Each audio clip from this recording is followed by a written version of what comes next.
Hello everyone, I'm Vihan, a boy who just loves math. I took AP Precalculus last year as a student when I was in ninth grade and I scored a perfect 5.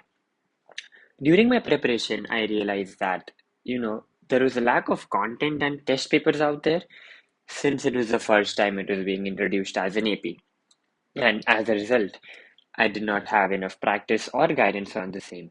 And since I understand this hole in the preparation, I really want to start this channel where I help you ace your test. Well, I know you have your tutors and teachers throughout the year to help you out, but being a student, I know exactly what you're going through and what you exactly need to ace this test. And again, the insight that I bring from a student perspective will be valuable. So there's just one request from my end, and that is to stick with me, okay? That is stick with me, and that is to trust me. I know you might be thinking that what can a high school student with 10 subs help me out here? Can he? Really? I know what you're thinking, but there's just one thing from your end. Just trust me, okay? We'll get through it together. And without wasting time, I think we should go ahead breaking down the exam format. Okay, as you can see, we have the exam format in front of us.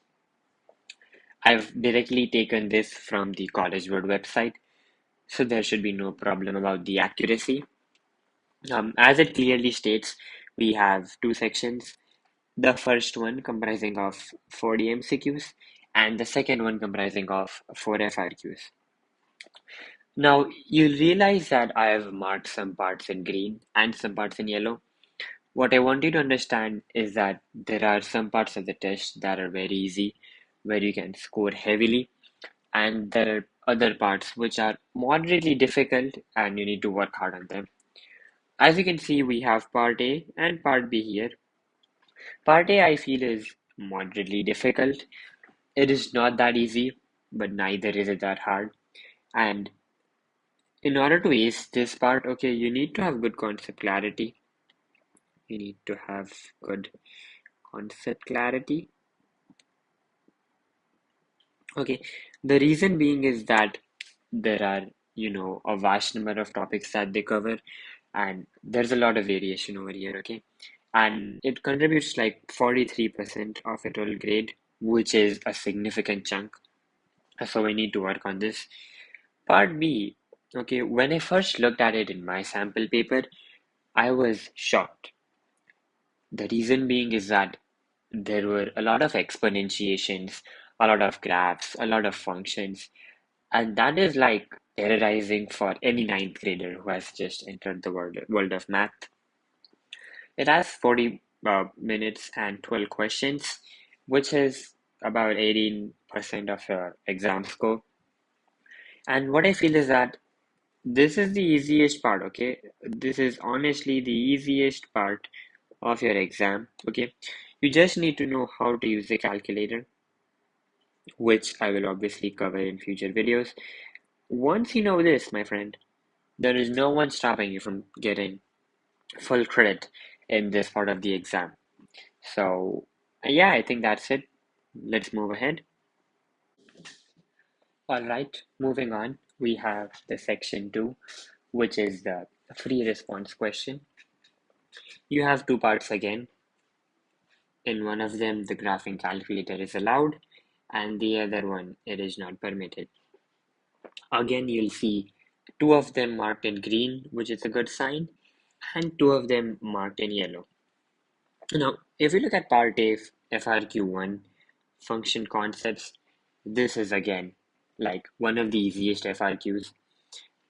They'll ask you for the basics, okay, some asymptotes, and I think that's it. You can easily ace this part and take full credit in this one.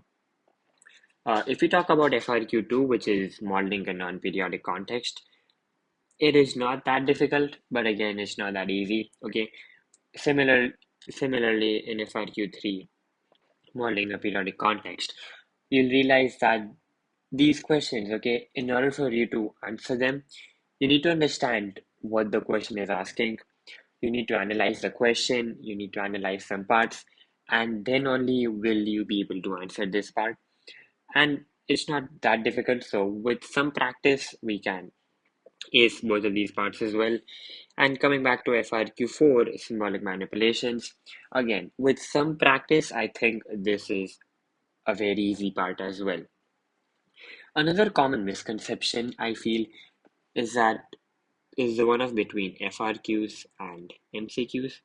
Okay, many people think they should score heavily in MCQs, but I feel that FRQs are quite easier compared to MCQs, and there's a reason behind it. Look, MCQs have a variety of options, okay, and they cover a vast number of topics, and they can ask you anything, okay. Compared to the FRQs, okay, they tell you what they're gonna ask you, okay?